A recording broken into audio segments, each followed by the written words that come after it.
I never stop learning. I truly believe that society is the best university, and I enjoy that process immensely. We often teach people to learn so they can find work. But I think it should be the other way around. We should work so we can continue to learn. Education should be a lifelong journey. The future of education should be about preparing our children to survive in the real world, to confront and solve problems. It's impossible to go through life without facing conflicts, but you have to face them and work through them.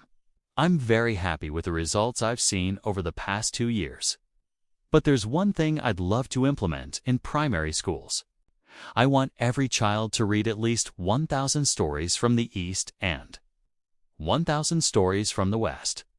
Our kids should never see the West and East as separate. We shouldn't start training them in senior school or university by saying, "This is Western history. This is Chinese history. This is Western religion. This is Chinese religion." That's far too complicated. Children should learn to have a global vision, to respect the world, other races, other cultures, and other religions. Every student in every country and every school should learn this from a young age. Applause. I never received a single day of training on how to be a CEO. Early on, my venture capitalist told me, "Jack, you should give your CEO job to someone else because you do know how to be a CEO." I said, "No. I don't know how to be one, but I'm going to learn." Later, I realized I could be a good CEO because I had the skills I learned from being a teacher. The power of failure and persistence. Looking back, it's hard not to remember the countless times I failed. My educational journey was far from easy. I failed the university entrance exams 3 times. This wasn't uncommon in China at the time, but for me, it was devastating. With each failure, I felt the weight increase, but I never gave up. Finally, after years of trying, Hangzhou Teachers College accepted me. Many people considered it a 4th or 5th class university back then, but for me, it was the place where everything changed. It wasn't just about the knowledge I acquired. It was about learning to persist. Looking back, each of those failures was a lesson in resilience and the importance of a success mindset. I remember asking myself, if not now, when? If not me, then who? This phrase has guided me throughout my career. Many people see failure as the end, but I've always believed it's just the beginning of something new.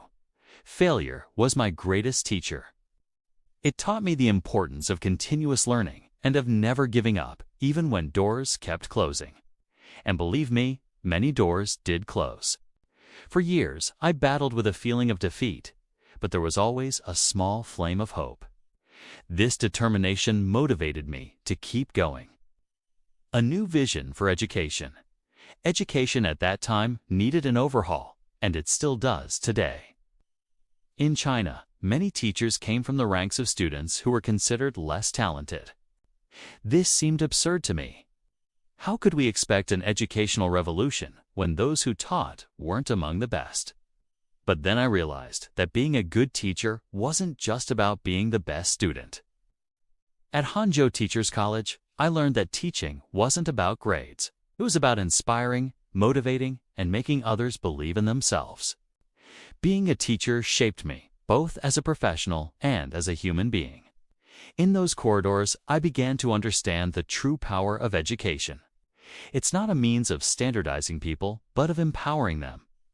Every student, every human being is unique, and a teacher's role is to help them discover their potential. When we look to the future of education, I believe that diversity of thought will be our greatest strength.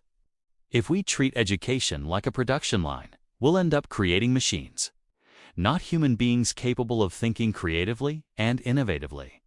My journey in education wasn't just about acquiring knowledge, it was about learning to turn failures into lessons. This mindset has shaped who I am and who I have become as a leader. True success isn't about how quickly you get there, but about the perseverance you show along the way. After all, failure is temporary, but learning is eternal. The purpose of university. I've often asked high school students in China, "What's your hobby?" "What do you want to do in the future?" And they say, "I don't know. I just want to go to a good university." I ask, "Why do you want to go to a university?" They say, "I don't know. I just want to go to university." This is the problem. Many senior high school students don't know what they want to do. They just want to go to a university because they think it's a guarantee of a job. In my 20 years of experience at Alibaba, we found that most university graduates needed to be completely retrained. University doesn't guarantee you a job. I strongly believe that teachers can change lives. During my education, I saw firsthand how a teacher's attitude can make all the difference to a student's success or failure.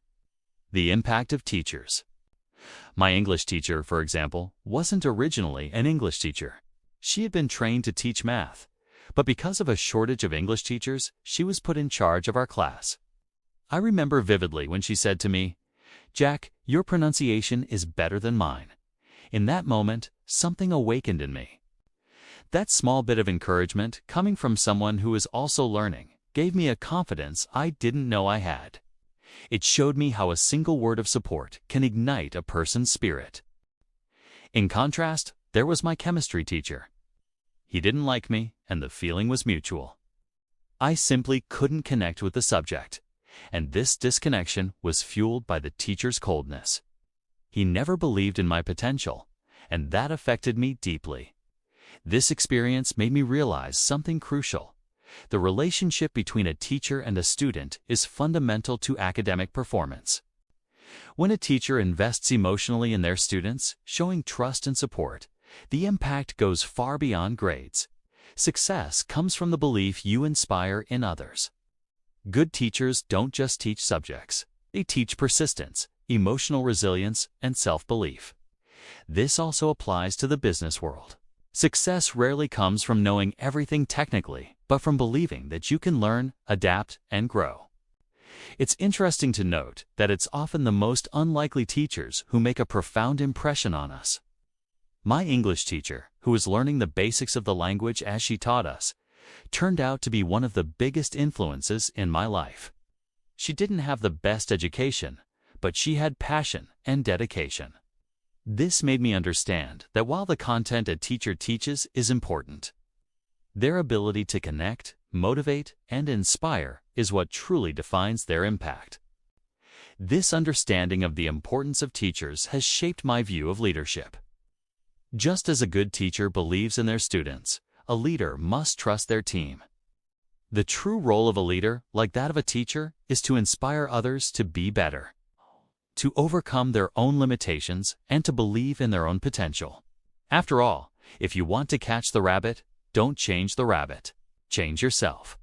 The AI era, differentiation over standardization. During the Industrial Revolution, everything was about standardization. But in the age of AI, we need to focus on differentiation. We need to make everyone different. The purpose of data technology isn't to control people. It's to empower them. The real fairness in education is to make sure every child receives the right education they need, so they can become the best version of themselves. I've always thought a school should be like a zoo with all kinds of animals. This is what I did at my company. I hate the idea of turning my company into a farm with a group of chickens or ducks. I want all kinds of animals. I want them to be versatile. The importance of embracing failure. Failure is an inevitable part of life. For many, it's an insurmountable obstacle, but I believe it's only the beginning of something greater. When I think about my own journey, I remember the 30 times I was rejected by companies. One of the most notable rejections was from KFC. Out of 24 applicants, 23 were accepted, and I was the only one to be turned down. For many, this would be devastating, but I saw it differently. Every no I received prepared me for the next challenge. This mentality of seeing failure as an opportunity is something I believe all young people should learn. The world is changing rapidly, and challenges are constant. Teaching new generations to develop resilience and adaptability is more important than ever. Failure isn't an end, but a chance to reassess, learn, and grow. When we fail, we discover our weaknesses and are forced to find ways to overcome them. This ability to get up after a fall is what sets true innovators and leaders apart. One of the phrases I always carry with me is, "If you have a dream, you will never feel poor."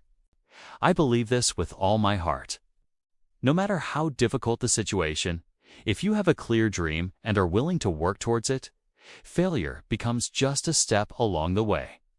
Many young people today are obsessed with avoiding failure, but true growth comes when they accept and embrace it. Failure is an instructor, not an enemy. It's a door that, when opened, reveals new opportunities. I always say that every rejection I faced was like a push in the right direction. It wasn't easy, but it was necessary. When I look back, I see that each failure led me to something greater, something I wouldn't have achieved if I hadn't gone through those difficulties. That's why today, when I talk to young entrepreneurs, I insist on the importance of learning to deal with failure in a productive way. Failure doesn't define who you are, but how you respond to it does. Preparing for the future of work, the world we live in is changing at an unprecedented pace. Technologies are advancing rapidly, and with that, so are the demands of the job market. When I look at the next generations, especially the children I see in schools, I ask myself, what kind of future are we preparing them for? It's estimated that in the next 20 years, 50% of the jobs we have today will no longer exist. This is a frightening reality, but at the same time, it's an opportunity. We need to teach children to be creative, adaptable, and above all, to think independently. The current education system, unfortunately, still works like a production line. We are creating standardized students as if they were all destined to play the same role in the future. I, however, have always believed that education should be more like a zoo, where each animal is different and has its own abilities. We should encourage diversity of thought and ideas. Creativity will be one of the most valued skills in the future, and we need to start cultivating this from an early age. Today's children will face a completely different world from ours. And the greatest gift we can give them is the ability to reinvent themselves. Of course, the future will bring many challenges, especially with the emergence of new technologies, but that shouldn't scare us. If we teach children to cope with change, if we prepare them for a world where adaptation will be a vital skill, they will succeed. The future of education isn't about transmitting information. It's about teaching students to think for themselves and question the world around them. We need a new educational model, one that values innovation, critical thinking, and emotional intelligence. When I think about the future of work, I see that technical skills alone won't be enough. Machines and AI will do much of the technical work, but what machines can't do is empathize, create, or dream. That's why we need to invest in emotional education. Teaching children to deal with their emotions and to work well with other people will be essential. The future belongs to those who know how to collaborate, innovate, and create solutions that machines could never conceive. What worries me isn't the technology itself, but how we are preparing children for this future. Are we giving them the right tools? The future depends on our ability to adjust the way we educate the new generations. The challenge is before us, and the question we must ask ourselves is, are we ready to face it? Balancing technology and humanity. When we started developing technology at Alibaba, we didn't call it artificial intelligence. We called it Alibaba Intelligence. What we knew from the start was that if something could be done by logic, machines would do it better than us. But at the same time, I always knew that machines could never replace certain aspects of humanity, such as creativity, love, or emotions. They may be great at spotting patterns and solving logical problems. But when it comes to genuine innovation, this is an area where humans will always be ahead. Machines are great at following rules, but human beings are unpredictable, and that's where our real strength lies. An example of this is love. We can never really explain why we love someone because it doesn't follow a clear logic. Similarly, Creativity is an area where logic often fails. When I think of innovation, I know it's something that comes from the human heart and mind, not from an algorithm. At Alibaba, we use machines to accurately monitor transactions and identify fraud. But when it comes to creating something new, it always comes from people. One of the biggest challenges we face in the future will be balancing the use of technology and the preservation of our humanity.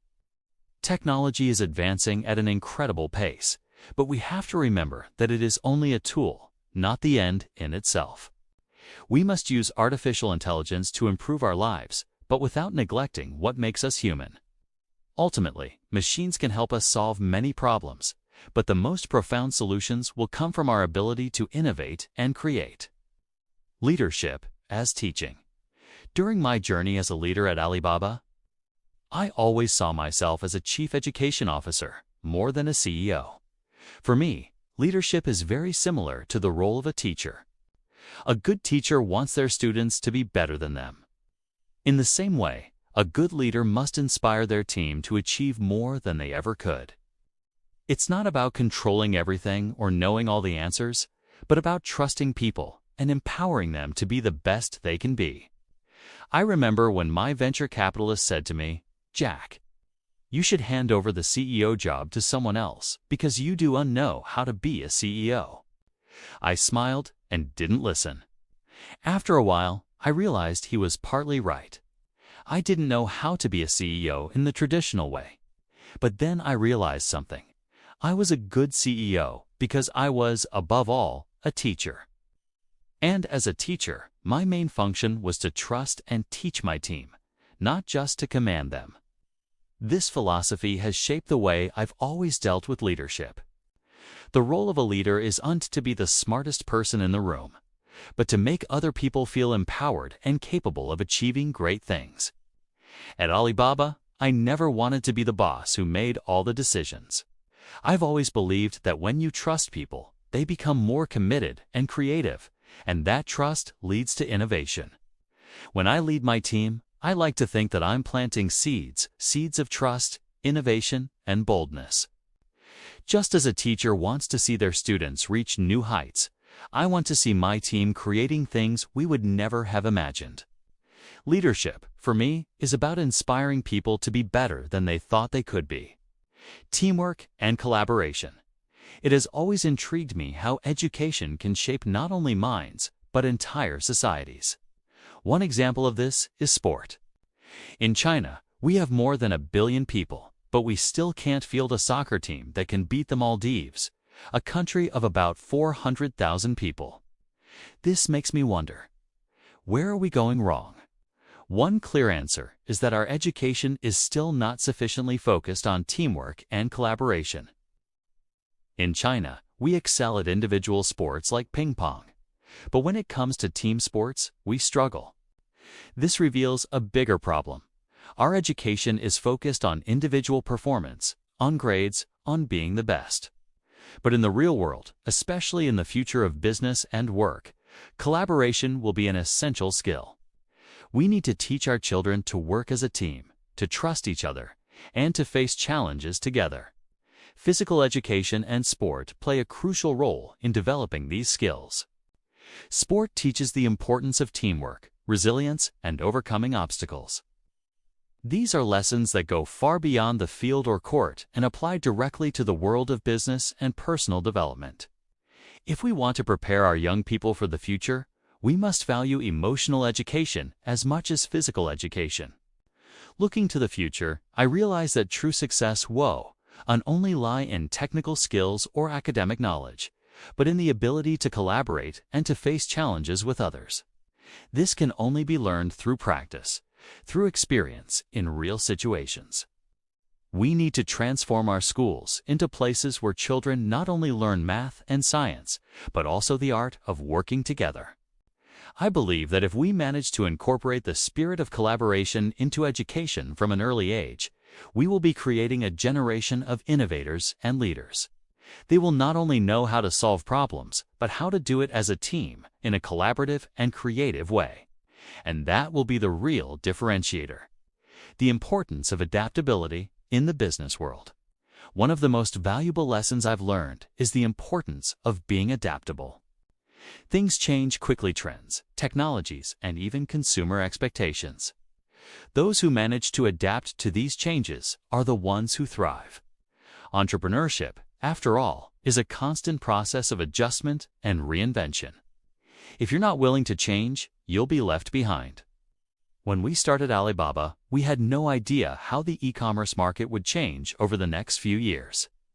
All we knew was that we needed to be ready to adapt to any circumstance. During our journey, we had to change our plans several times, adjust our strategies, and sometimes rethink our entire approach. But it was this flexibility that allowed us to grow and thrive in such a competitive environment. Adaptability isn't only a skill that benefits companies, but also individuals. Those who are willing to continually learn, rethink their goals, and adjust their plans are the ones who will be most successful in the future. The world is changing rapidly, and opportunities arise for those who know how to adjust. If you want to stand out, you need to be willing to change, not just your strategies, but your mindset. I've learned that adaptability is actually a skill that we can develop over time.